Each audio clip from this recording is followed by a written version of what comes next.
5 मई को जो नीट का एग्जाम हुआ है, बच्चों के मार्क्स काफी ज्यादा हैं।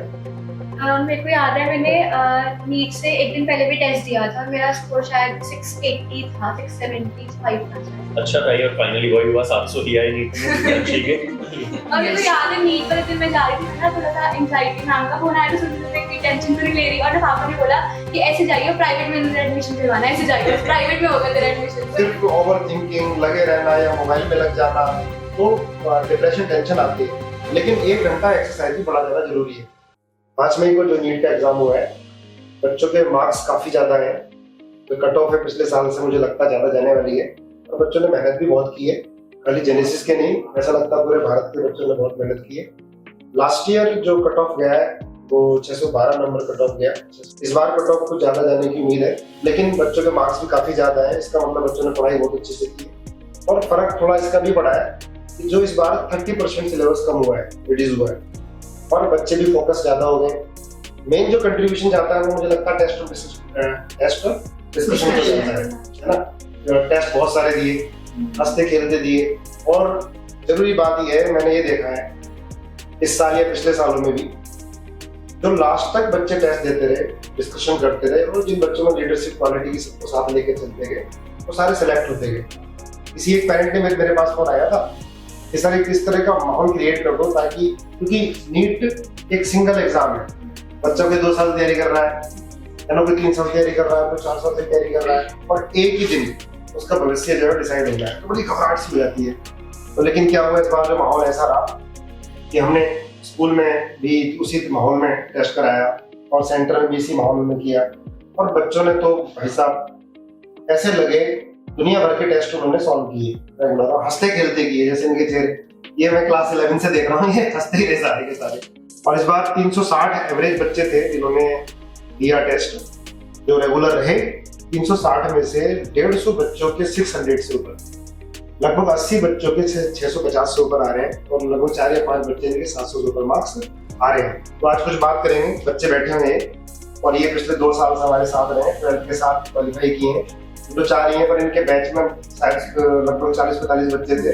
ऑलमोस्ट 1-2 को छोड़ के सारे क्वालिफाई कर गए। और ऐसा लगा कि जैसे नॉर्मल स्कूल में पढ़ रहे हैं, फील ही नहीं हुआ।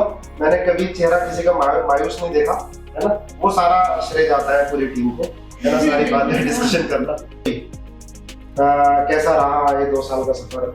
मेरे को याद है मैंने नीट से एक दिन पहले भी टेस्ट दिया था। मेरा स्कोर शायद 680 था, 675 था शायद। तो जिस दिन तुम्हारा एग्जाम हुआ था ना, ये सारे के सारे उसके 5:20 के बाद यहाँ पर आए, तो बोल रहे कि ये क्वेश्चन तो तूने पूछा था उस क्वेश्चन में, ये तूने पूछा था।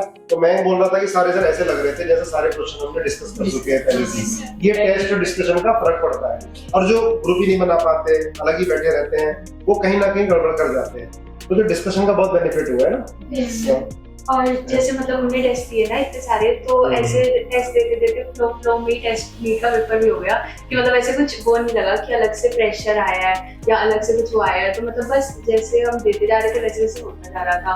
और जो डिस्कशन थी, जैसे हम डिस्कशन में चाहे 1 घंटा लगे, चाहे 2 घंटा लगे, चाहे हम एक दूसरे का सर फोड़ने खो गए हो, लेकिन हमने पूरी डिस्कशन निपटाई है सारे टेस्ट की। और मतलब जैसे जैसे टेस्ट में क्वेश्चन गलत होते थे तो सारी सारी बुक में मार्क कर लेते थे, वो याद है। एक चीज तो देखी सर इस मैच में कि ये एक दूसरे से चिढ़े नहीं, हेल्दी कंपटीशन था, है ना। मतलब नंबर किसी के ज्यादा आने की खुशी होती थी, अदरवाइज होता नहीं है। और इस साल 360 में से मुझे लग रहा है कि अगर 630-620 तो उससे ऊपर, 620 अगर कट ऑफ जाती तो भी हमारे 150 बच्चे करीब 150 बच्चे पहुंचेंगे। कितना बड़ा परसेंटेज ऑफ सिलेक्शन, सब बड़ा हंसते खेलते, है ना, एकदम दोस्तों की तरह। ये तो हमें ऐसे लगता था कि जैसे हम अपने बच्चों को नहीं, दोस्तों को पढ़ा रहे हैं, कोई बात हमसे पूछी। बच्चों को एंजाइटी नहीं थी ऐसे पेपर में, जैसे बाकी बच्चों को देखा है वो घबराते हैं, एक दिन पेपर देना डर लगता है, वो चीजें नहीं थी। वो ज्यादा अच्छा, इन्होंने डेली पेपर दिया, हमने डेली टेस्ट दिया। नीट 2 महीने 3 महीने पहले स्टार्ट हो गया, डेली नीट 2 महीने पहले हमने टेस्ट दिया।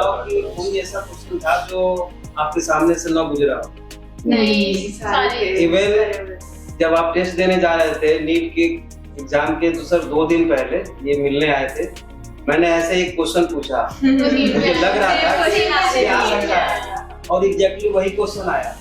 तो यही तो डिस्कशन का फर्क पड़ता है है ना? और यही जेनेसिस का जो है कि ये एक तरह से सबसे मेन चीज है कि हम लोग बिल्कुल फ्रीली छोड़ते हैं बच्चों को कि भाई कोई भी टेस्ट निकलवाओ, कोई भी टेस्ट करो। तो जेनेसिस के वीक में 3 या 4 टेस्ट हो रहे थे। उसके अलावा ये डेली 2 टेस्ट, कभी किसी इंस्टीट्यूट का, कभी किसी इंस्टीट्यूट का। और मैं बड़ा धन्यवाद करूंगा जो अपनी आईटी टीम है, जो भी विनय है, रवि है, ये बच्चों को भाई मोटिवेट करते थे।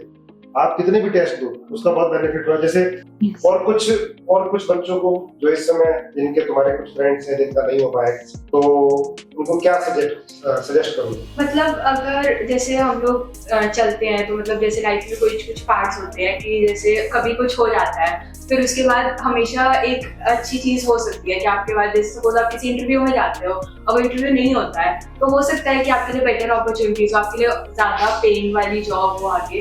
तो आपने अभी सिर्फ स्टार्टिंग वाला पार्ट देखा है कि हाँ नहीं हुआ, लेकिन हो सकता है आपको आगे जो अपॉर्चुनिटीज है वो आप देख सको। और वो मैंने बेटा ये देखा है कि जो भी जेनेसिस में बच्चे आए हैं आज तक का, चाहे इसको वरदान कह लो, तो मैं भगवान का वरदान मिला कि किसी बच्चे के कम नहीं हुए आज तक।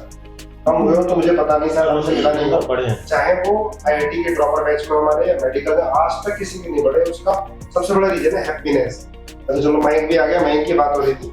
जैसे मयंक, मैं बीच में कभी 1-2 बार गया तो सारे बच्चे ग्रुप बना के टेस्ट दे रहे थे। मैंने बोला कौन सा टेस्ट दे रहे हैं? बोला मयंक वाला टेस्ट दे रहे हैं। तो मयंक क्या करता था, मयंक के अंदर ही बहुत अच्छी क्वालिटी कि सबको साथ लेके चला। ये इस बैच के सिलेक्शन का श्रेय टीचर्स को नहीं, सीरीज भी है, पर मयंक को भी जाता है। मयंक सबको साथ लेके चला। तो ये बात मैं बता रहा था, तो मयंक के मदद फादर ने सुना, शिफ्ट हो गए, अपना बिजनेस छोड़कर पानीपत से करनाल में शिफ्ट हुए। उनकी बेटी जो बहन जो रिया है, उसने ड्रॉप किया। पहले वही परेशान हो रही थी, नहीं ड्रॉप क्या करना, उसको समझाया तो उसको लेडी हार्डी मिला, लेडी हार्डी मेडिकल कॉलेज मिला। और मयंक के पास मैथ्स बायो दोनों है। मयंक के आईआईटी में 99.9% आए और अभी 705 लेके आ रहा है। ये तो थोड़ा ऐसा रहा कि पेपर काफी इजी रहा और वो क्वेश्चन गलत हुए सबके सही होने तो 720 लायक।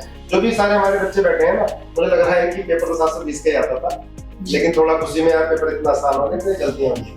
बच्चों को बता कि तुम्हारा ग्रुप कैसे सेलेक्ट हुआ सारा का सारा।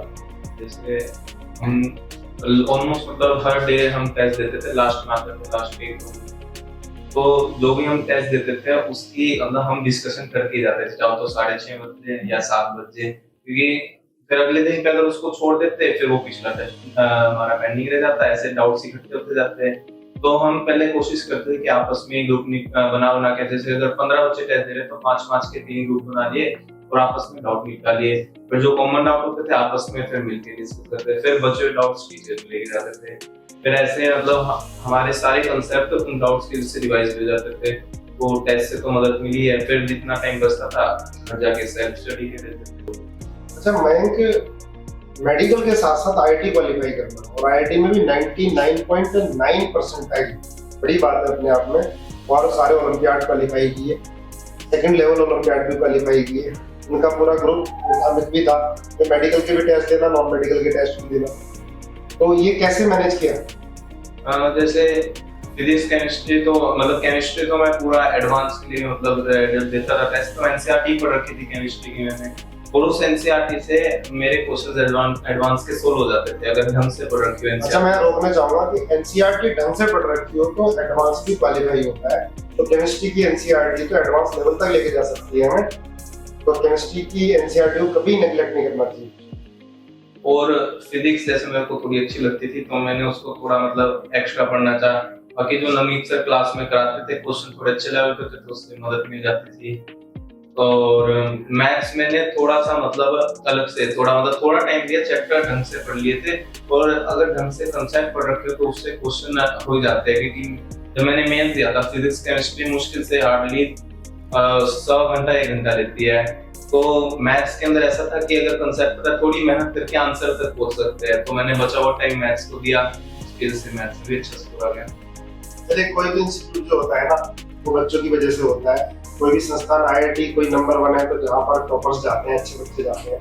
और कोई भी इंस्टीट्यूट नंबर 1 होता है तो बच्चों की वजह से होता है। बच्चे हमारे बहुत अच्छे हैं और जैसे 2 साल हंसते रहे ऐसे ही हंसते आगे तक रहें, हंसते खेलते रहें। जेनेसिस क्लासेस, सर्वश्रेष्ठ शिक्षा, सच्चे परिणाम।